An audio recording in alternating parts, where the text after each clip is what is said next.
Hi, I'm Mary Beth Quinn, a mixed media collage artist from Nashville, Tennessee, and today I'm going to take you on this little journey with me. I did this 10 by 10 painting and it went through a lot of stages. And let me tell you, I kept hitting this one problem that I hear from other artists is also a big problem. I kept wanting to say that it was done before it was done. Even though it was looking clunky, it was looking out of balance and disjointed, I kept feeling like it should be wrapping up and coming together. And the thing about paintings is they come together when they come together. And so practicing, just continuing on and adding more layers, just keep going. That should be my motto. If you can do that, you open up new levels of potential, areas for the painting to move into that you weren't even close to when you were trying to call it done. So I'm going to take you through those different stages today. I think this process will give you a really good idea about how we just all seem to want to be done way too early. So in this initial stage, I'm using mostly burnt sienna, the quinacridone purple, a little bit of yellow ochre, and I'm adding some phthalo deep blue to the quinacridone purple as well as the cadmium orange deep. Then of course the white to keep it from all getting just way too dark. So you have to establish those light places. I also used these tempera sticks.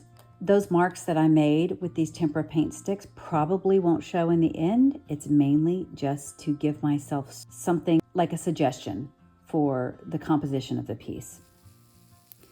So now I'm off and running, and of course I'm going to speed this up, and I've done lots of editing just because with collage, so much of your time is spent tearing little pieces of paper or putting down the adhesive, and you don't need to be bored with all that. So I just edit it down to the essentials so that you could see. Here I'm using a dry brush to spread around the paint that I've put onto the surface of the canvas, and I'm laying down my tempera paint stick marks just to sort of have a template.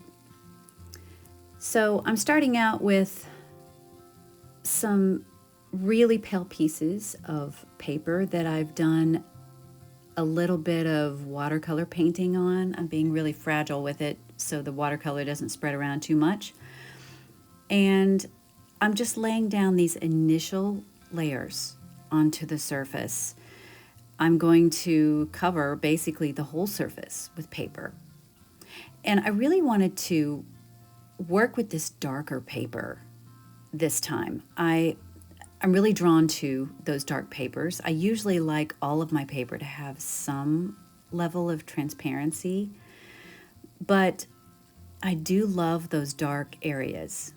A lot of times I'll just make those with paint if I'm really wanting a dark area, but I wanted to work with the paper and see what I could do. So I've got that going on there in the left, the mid left, and I'm adding a little bit in the upper right. Not as dark, but somewhat. So now I'm trying to add some papers that generally harmonize with the background that I laid down. I do like to put down that first layer of paint simply because it establishes for me, like I said earlier, the light areas and also where the dark areas are going to be. Because if I don't really think in advance, sometimes I can get way into a painting and realize I didn't preserve a light area, and it's really hard to get it back without just painting over an area with opaque white paint or a lighter colored paint. So now I'm putting on some acrylic ink and just trying to build up my layers. I'm not really thinking too much at this point in specifics. Like here, I'm using a gel pen to do some asymmetric writing. I'm adding some random papers. This is really just the generative stage where I'm just throwing things on the canvas so that I can work with them. If I start thinking too early, too specifically, I can really get hung up. But if it's instead more like cooking, where I'm just in the mood to cook and I kind of have a general idea about what I would like. Let's say I want soup, and so I go to my refrigerator or I go to my pantry and I just get out things that I know generally will go well together. And I might start just throwing them in the pot and tasting it as I go along. But you have to have those ingredients to work with. And then later is when I start making more specific decisions. So these are the stages that I was talking about, that even though I know them well, I find that it doesn't matter how many years I've painted, I still have the same reaction of, for some reason, wanting to wrap it up before it's actually ready.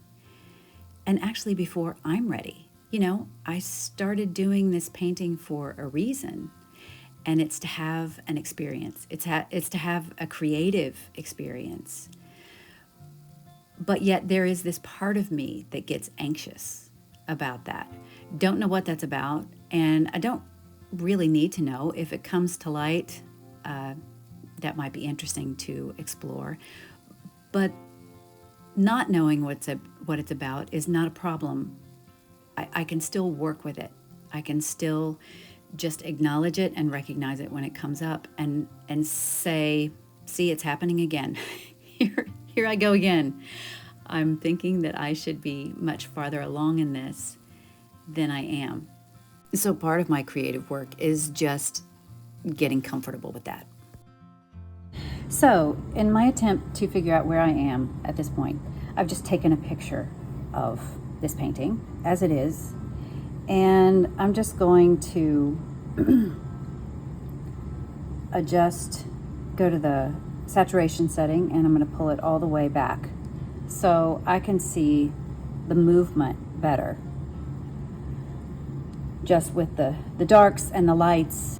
What I really want is this dark area to, right now, they just sort of stick out there together along this plane, the two darker areas, and I want them to have more movement around. So I want something down here, this dark, to travel down a little bit and out, and then maybe pick up sort of here. What I'm going to be trying at this point is putting something with a little bit darker color right in here, maybe a little bit down here, and something that will sort of pull this in, I don't know, maybe somewhere in here.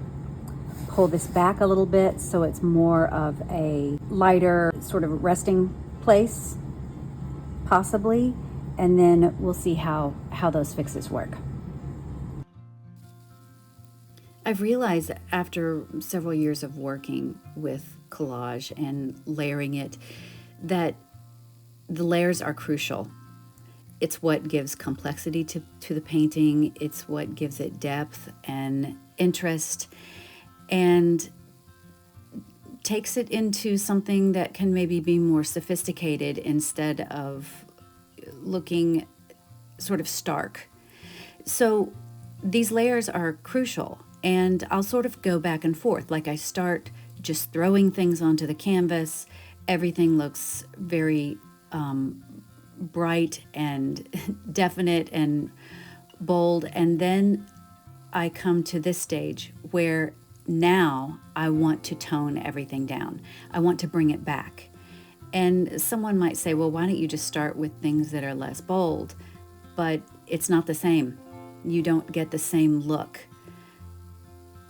This is more multidimensional. It has something bold underneath, something that is partially obscuring it. So here I have my Caran d'Ache water-soluble crayons, and I'm just adding details. There in that upper left corner, I was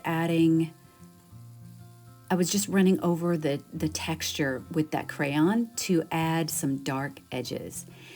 And now I'm coming in with a glaze. I've taken some yellow ochre paint and I've added my golden satin glazing liquid to it to thin it out, make it transparent, and I'm just going over these collage papers.